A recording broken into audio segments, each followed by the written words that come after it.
I'm going to pull out a few more parts and pieces here.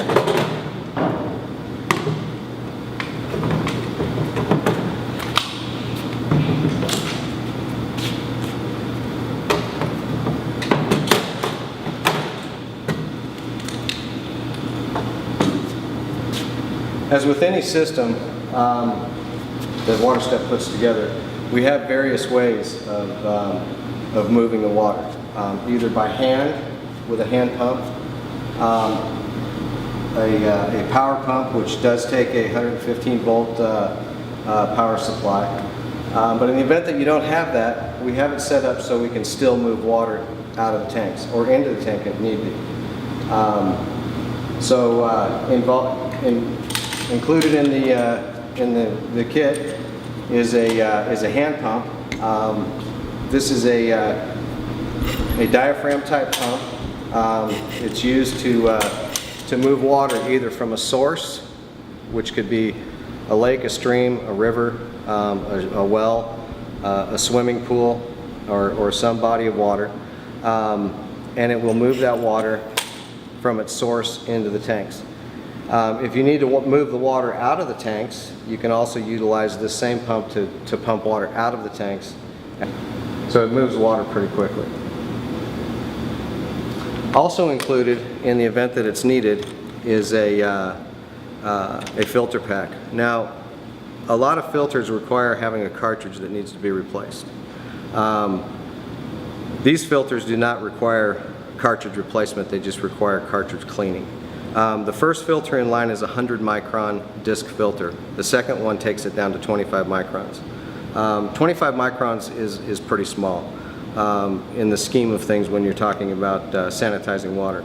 If we can take all of the particulate or things out of the water down to 25 microns and then use the chlorine generator, the M100 chlorine generator to sanitize it, we can have some pretty quality water at the end of the day. This filter is very simple to disassemble. The cartridge inside is called the disc filter. There's about 420 discs on here. These discs are all smashed together tight. As the water flows into the filter, it flows around the whole exterior of the discs. It has to force its way through the discs to the interior and then onto the second filter. When the filter starts to get plugged up, the water starts to flow in the volume of water starts to decrease. When that happens, you simply stop what you're doing, remove the cartridge. It's generally going to be in the first filter where the problem is, and you simply unscrew the body of the filter, you pull the discs loose, and then you can go ahead and clean the discs out. You can tighten the body of the filter cartridge back up so they're tight, put it back into place, put the cap assembly on, and just screw it down hand tight. And that goes for the 25 micron filter as well. So this is the filter pack. This is used in the event that you have a particulate problem and you want to filter the water prior to chlorination, and you don't have to worry about replacing cartridges or having replacement cartridges. This will last a very long time.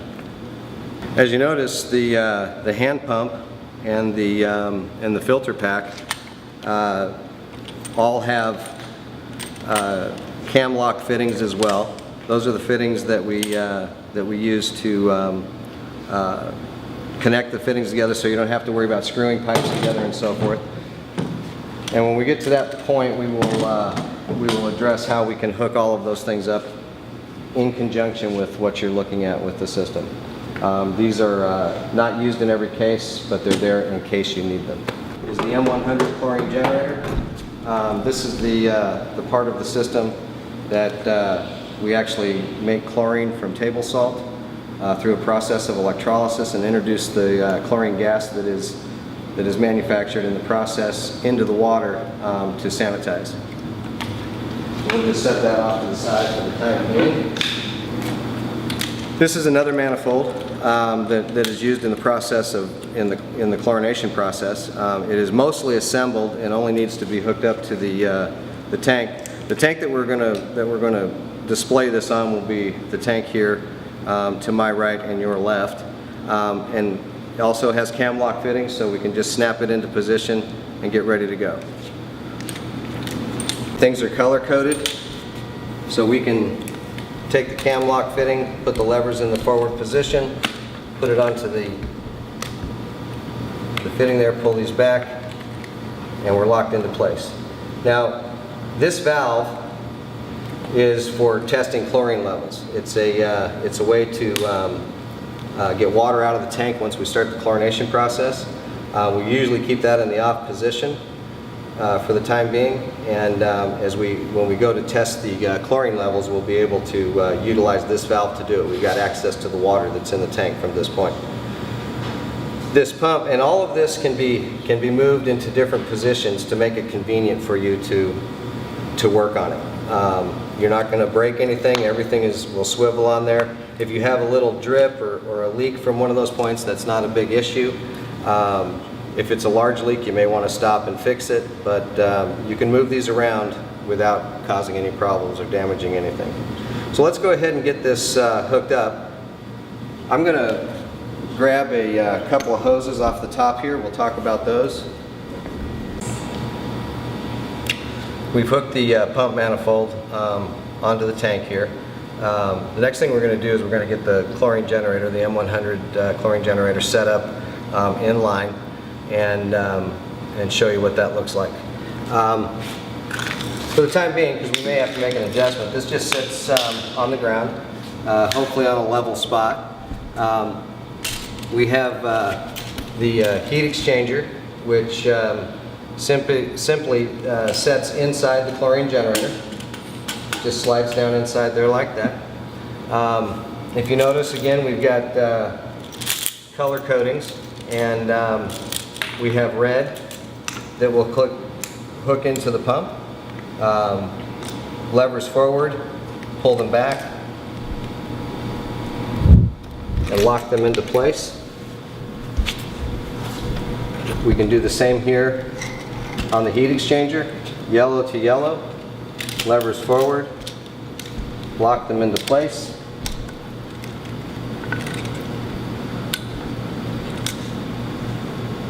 And that's the first part of getting water through the chlorine generator and back into the tank.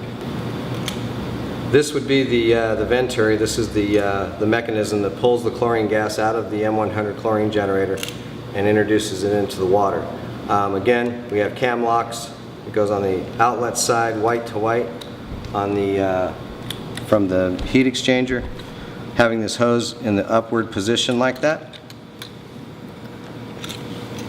The next thing we need to do is tie back into the tank. So what I'm going to do is I'm going to walk around over here, pull this plug out, and insert this manifold. Now again, this just screws in there. When it starts to get snug, it's tight enough.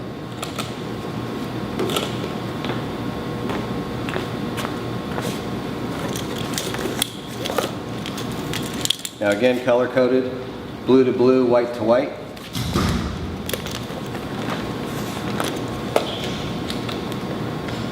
Pull the levers back, lock them into position.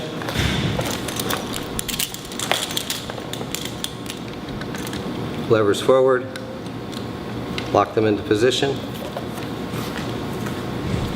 And then for the time being, we're going to take the chlorine tube, which actually is the tube that brings the chlorine out of the chlorine generator, and put it into this position, not connected to anything yet. And that's all there is to the hookup of the system to the distribution pump, the manifolds on the tank, the circulation pump for the M100 chlorine generator, the M100 chlorine generator through the heat exchanger, through the venturi, which pulls chlorine gas into the water system and introduces it back into the tank. Now keep in mind that at this point the tank would be full of water. So, and that's always the issue with any situation, especially an emergency or disaster, is where are we going to get the water? Is the water coming through a municipal pipe? Is the municipal pipe been damaged or contaminated in some way. If it's not a municipal pipe, are we pulling water out of a lake, a stream, a pond, or a well? Or in an emergency management situation, for example in a city or a town, would the fire department be bringing it in a pumper truck? All of those things are viable, and however you can get water into the tanks is going to be how you're going to get the water into the tanks. There's many different ways. Hopefully in a situation where you have a contaminated problem or a situation where the water needs to be sanitized, you still have water flowing through the pipes. If that's the case, you simply hook a hose up to an outlet and start to fill the tanks up with water. But the process, as you can see, is very simple. You don't have to worry about screwing pipes together with the exception of the manifolds onto the tanks. Everything else is cam lock or quick connect and just locks right in. So that's how we hook up this side of the tank.